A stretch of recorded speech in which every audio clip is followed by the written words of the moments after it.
Hi dear friends, cute kitchen വേൾഡിലേക്ക് എല്ലാവർക്കും സ്വാഗതം. ഇന്ന് ഞാൻ ഒരു നല്ല അടിപൊളി വിഭവമായിട്ട് വന്നിരിക്കുകയാണ്. ഇവിടെ ഒരു കപ്പ് സേമിയ മുറിച്ചെടുത്താണ്. ഈ കപ്പാണ്, ഈ ഒരു കപ്പ് നമ്മൾ ചായ കുടിക്കുന്ന കപ്പാണ്, കാപ്പിയെ കുടിക്കുന്നത് ആ കപ്പ്. ആ കപ്പിന് ഒരു കപ്പ് സേമിയ മുറിച്ചിട്ടിരിക്കുകയാണ്, അവിടെ നുറുക്കിയിട്ടിട്ടുണ്ട്. അതേ കപ്പിന് 1/4 കപ്പ് തേങ്ങാപ്പീരിയാണ്. ഇതേ കപ്പിന് അളന്ന് വെച്ചിരിക്കുകയാണ് അരിപ്പൊടി, വറുത്ത അരിപ്പൊടിയാണ്. ഉപ്പുണ്ട്, ഒരു 3 പച്ചമുളക് ഇരിപ്പുണ്ട്, ഒരു കോഴിമുട്ട, പച്ചക്കോഴിമുട്ട, ഇത് അല്പം മല്ലിയില, 3 അല്ലി വെളുത്തുള്ളി ചതച്ചതാണ്. ഇതൊരു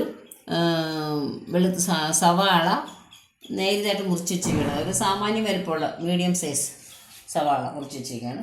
ബാക്കി നമുക്ക് കാണാം. ചട്ടി അടപ്പത്ത് വെച്ച് ഫ്ലെയിം ഓണാക്കി വെച്ചിരിക്കുകയാണ്. അതിലേക്ക് ഞാൻ ഒരു അല്പം എണ്ണ, വെളിച്ചെണ്ണയാണ് ഞാൻ ഒഴിക്കുന്നത്. 1 ടീസ്പൂൺ വെളിച്ചെണ്ണ ഒഴിച്ചിട്ടുണ്ട്. ഇനി ഇതിലേക്ക് നമുക്ക് സേമിയ നമ്മൾ നുറുക്കി വെച്ചിട്ടുണ്ടല്ലോ, സേമിയ അതിട്ട് കൊടുക്കാം. ഇതൊന്ന് നമുക്കൊന്ന് ചെറുതായിട്ടൊന്ന് മൂപ്പിച്ചെടുക്കാം. ഇത് ചെറുതായിട്ടൊന്ന് ചൂടായിട്ടുണ്ട്. ഇതിലേക്ക് നമ്മൾ വെള്ളം ഒഴിക്കണം.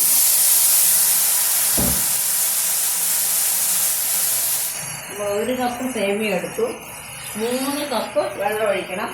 അതിലേക്ക് ആവശ്യത്തിന് ഉപ്പ് കൊടുക്കണം. അപ്പോൾ നമ്മൾ 3 കപ്പ് വെള്ളം ഒഴിച്ചു.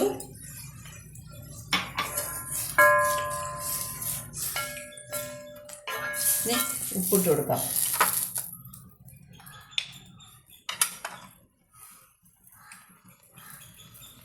ഒരു 1/4 ടീസ്പൂണോളം ഉപ്പിട്ടിട്ടുണ്ട്. ഇതൊന്ന് വേവട്ടെ. ഇത് ആയിട്ടുണ്ട്, വെന്തിട്ടുണ്ട്. നമുക്കിത് വെള്ളം ഊറ്റി കളയണം. ഒരു അരിപ്പയിലിട്ടിടാം.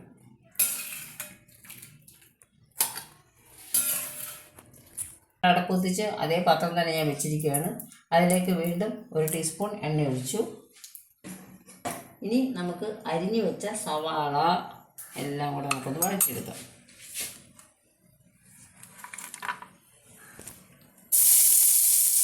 സവാളയും നമ്മുടെ വെളുത്തുള്ളി ചതച്ചതും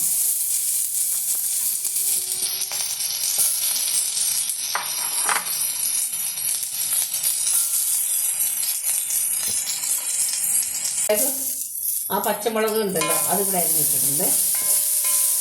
ഒരൽപ്പം ഉപ്പ് ചേർക്കണം. നമ്മൾ മറ്റേ തേമയിൽ ഉപ്പ് ചേർത്തിട്ടുണ്ട്. അപ്പം അതുകൊണ്ട് ഇതിനകത്ത് കൂടെ നോക്കിയിട്ട് ഉപ്പ് ചേർക്കാതെ കുറച്ച് ഒരു പിഞ്ച് ഉപ്പ് ചേർത്തിട്ടുണ്ട്.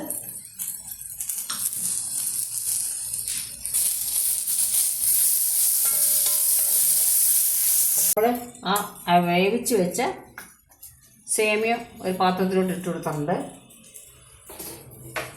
ഇനി നമ്മൾ ഇവിടെ വഴറ്റി വെച്ചിട്ടുണ്ടല്ലോ, അത് ആ സേമിയയുടെ കൂട്ടത്തിൽ അതും കൂടെ ഇടാം.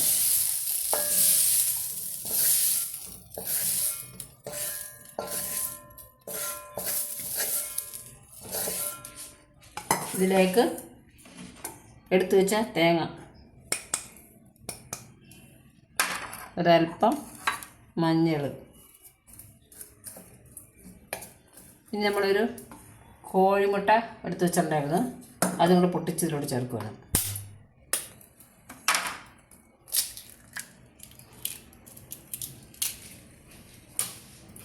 അരിപ്പൊടി എടുത്ത് വെച്ചിട്ടുണ്ടായിരുന്നു, ഒരു 1/4 കപ്പ്, അതും ഇതിലേക്ക് ഇടുകയാണ്. മല്ലിയില എടുത്ത് വെച്ചിട്ടുണ്ട്, അതൊന്ന് നമുക്ക് ചെറുതായിട്ട് മുറിച്ച് ഇട്ടിടാം.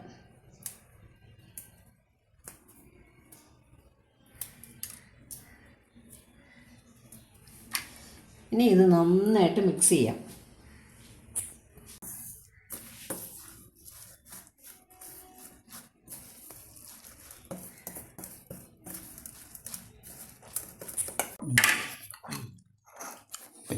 രണ്ട് മുട്ട പിഴിഞ്ഞ് വെച്ചിരുന്നു.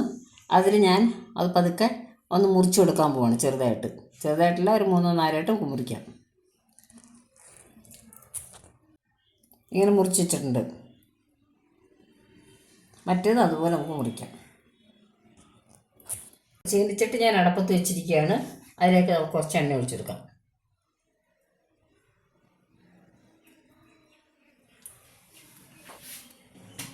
നന്നായിട്ട് എണ്ണ ചൂടാവട്ടെ. അപ്പോഴത്തേക്ക് നമുക്ക് ഇവിടെ നമ്മളെടുത്ത് മിക്സ് ചെയ്ത് വെച്ചിരുന്നല്ലോ, അത് കുറച്ച് കൈ കൊണ്ട് ഇങ്ങനെ എടുക്കാം.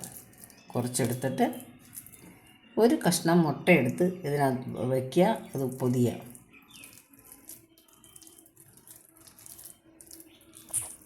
എണ്ണ നന്നായിട്ട് ചൂടായിട്ടുണ്ട്. നമ്മളിവിടെ എല്ലാം റെഡിയാക്കി വെച്ചിരിക്കുകയാണ്. കണ്ടോ, ഇതാണ് ഇവിടെ എടുത്ത് വെച്ചിരിക്കുകയാണ്. അതിൽ നിന്ന് ഒരെണ്ണം എടുത്തിട്ടുണ്ട്, എണ്ണയിലോട്ടിട്ട് കൊടുക്കാൻ പോകണം.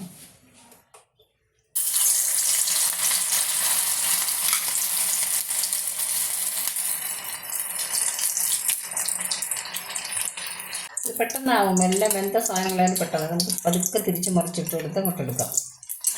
ഇത്രയേ ഉള്ളൂ. കണ്ടോ, ഇതിൻ്റെ ആവശ്യമുള്ളൂ. ഇതിപ്പോൾ എടുക്കാം.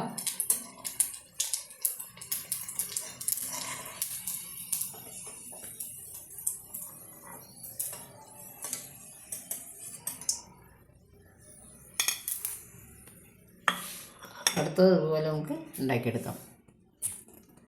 നമ്മൾ അടുത്ത് ഇട്ടിരിക്കുകയാണ്.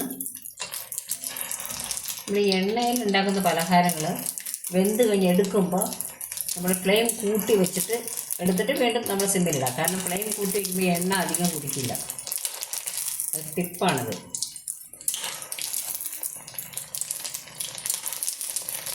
ഇതായിട്ടുണ്ട്, നമുക്കെടുക്കാം.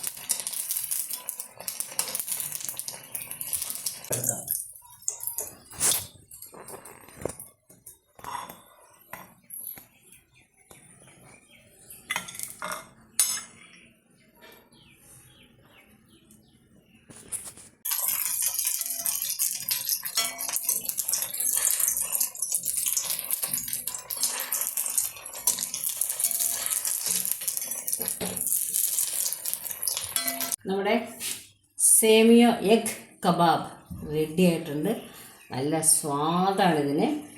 എല്ലാവരും ട്രൈ ചെയ്ത് നോക്കുക. പെട്ടെന്ന് ഉണ്ടാക്കാവുന്നതാണ്. നമുക്ക് ആരെങ്കിലും ഗസ്റ്റൊക്കെ വരുമ്പോൾ പെട്ടെന്ന് ഉണ്ടാക്കി കൊടുക്കാം.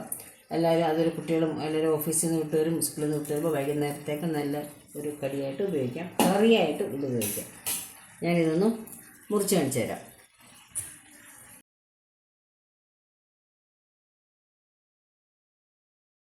ഇത് നമുക്കൊന്ന് മുറിച്ച് നോക്കാം അല്ലേ.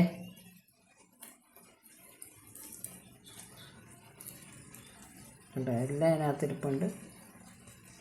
മുട്ടയും ഉണ്ട് അവിടെ ഇരിക്കണം. നല്ല ടേസ്റ്റായിരിക്കും ഇത് കഴിക്കാനായിട്ട്.